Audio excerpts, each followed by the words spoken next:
Проект Син Лъч – реалност или теория? Това е въпрос, който вълнува много хора по света. Здравейте, хора!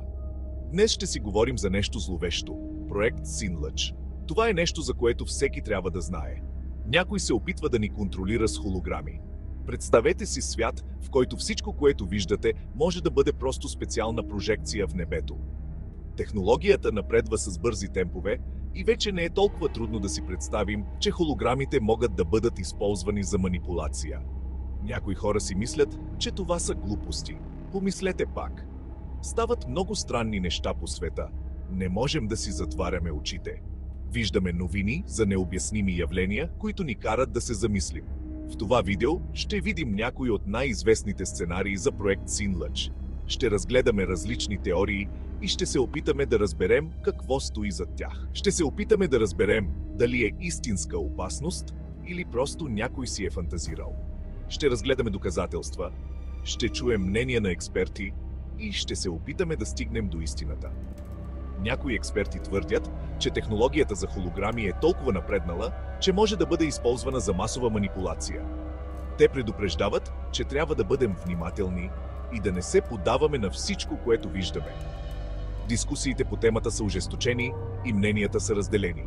Някои хора са убедени, че проект Син Лъч е реалност, докато други го смятат за чиста фантазия. В крайна сметка, важно е да бъдем информирани и да не приемаме всичко на доверие. Трябва да изследваме, да задаваме въпроси и да търсим истината. Представете си, небето се разцепва. Внезапно, сякаш самата природа се е разярена, небето се отваря и пред вас се разкрива нещо невиждано досега. И пред вас се появява огромна холограма. Тя не е просто някаква обикновена реклама или съобщение, а нещо, което никога не сте си представяли. Ама не някоя скучна реклама, а нещо страшно. Представете си, че това е нещо, което ви кара да замръзнете на място от страх. Може би извънземни кораби, които летят към Земята. Огромни, зловещи кораби, които се приближават все по-близо и по-близо, сякаш са на мисия да завладеят нашата планета. Или пък лицето на някой бог, който ни гледа ядусано. Гигантско лице, което сякаш ни обвинява за всичките ни грехове и ни предупреждава за неизбежното наказание. Какво ще си помислите? Какво ще направите? Аз лично ще си помисля, че е дошъл краят на света. Ще се почувствам безпомощен и уплашен. Сякаш всичко, което съм знаел, се разпада пред очите ми. И сигурно ще се запаса с нутела и видеоигри, защото какво друго можеш да правиш в такава ситуация? В такива моменти, когато всичко изглежда безнадежно, понякога най-доброто, което можем да направим, е да се опитаме да намерим малко утеха в малките неща. Сериозно, хората се паникьосват, когато не разбират нещо. Когато се сблъскат с нещо непознато и необяснимо, те често реагират с паника и страх. А холограми в небето определено не са нещо, което разбирам. Те са нещо, което излиза извън рамките на нашето разбиране и предизвиква объркване и страх. Представете си хаоса, празни магазини, задръствания, хора, които тичат навсякъде. Всичко това, защото хората не знаят какво да очакват и как да реагират. И всичко това заради една холограма. Страшно е, нали? Но може би това е само началото. Какво ще стане, ако тези холограми започнат да се появяват по-често? Как ще реагираме тогава? Ще се научим ли да ги приемаме като част от нашия свят? Или ще продължим да се паникьосваме всеки път, когато ги видим? Това са въпроси, на които трябва да си отговорим, защото бъдещето може да ни поднесе много изненади. Добре, сега си представете нещо още по-страшно. Холограмата в небето не е просто страшна. Тя е убедителна. Представете си фигура, която говори на всички езици и обещава мир и богатство. Лидер, който може да обедини целия свят. Звучи познато, нали? Много хора биха му повярвали. Биха го последвали без да се замислят, мислейки си, че той е единствената им надежда. И ето как, само с една холограма свободата ни може да изчезне. Тъжно, но е възможно. Глава 3. Нов световен ред чрез страх. Ами ако холограмата не ни предлага мир, а ни плаши?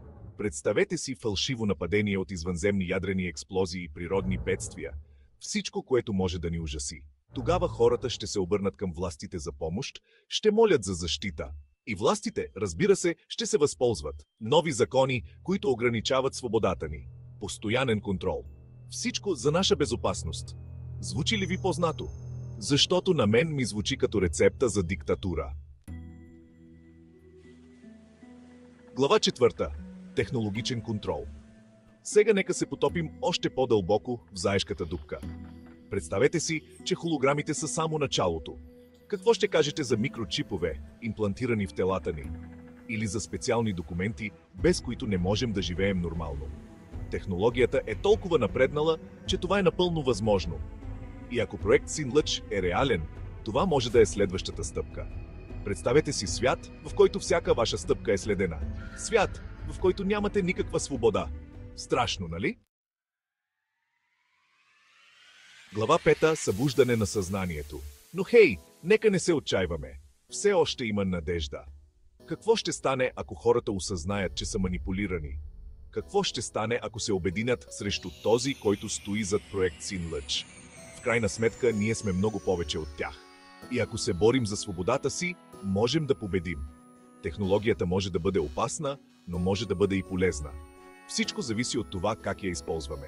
Нека не позволяваме на страха да ни контролира. Нека се борим за истината и за един по-добър свят. Какво мислите за проект Син-Лъч? Реалност или теория? Проект Син-Лъч е една от най-обсъжданите и спорни теми в съвременния свят. Някои вярват, че това е реален план за манипулация на масите чрез холографски технологии, докато други го смятат за поредната конспиративна теория. Дали някой наистина се опитва да ни манипулира с холограми?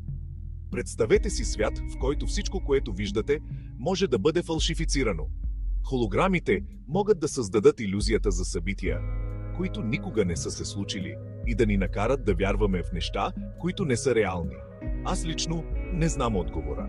Но въпросът остава: можем ли да се доверим на всичко, което виждаме? Верата на фалшивите новини и дезинформацията е все по-трудно да различим истината от лъжата. Но едно е сигурно – трябва да сме на щрек.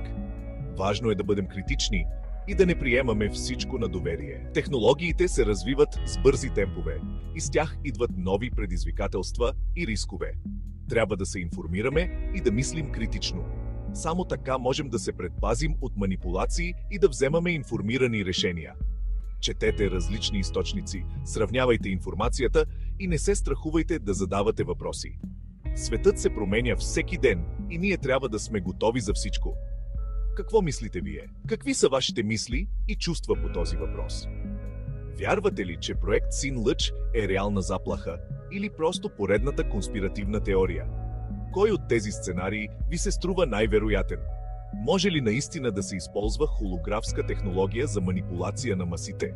Или това е просто фантазия, която никога няма да видим на практика?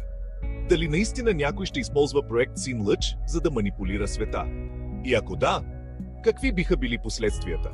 Как бихме могли да се защитим от такава манипулация? Или това е просто теория, която никога няма да видим на практика?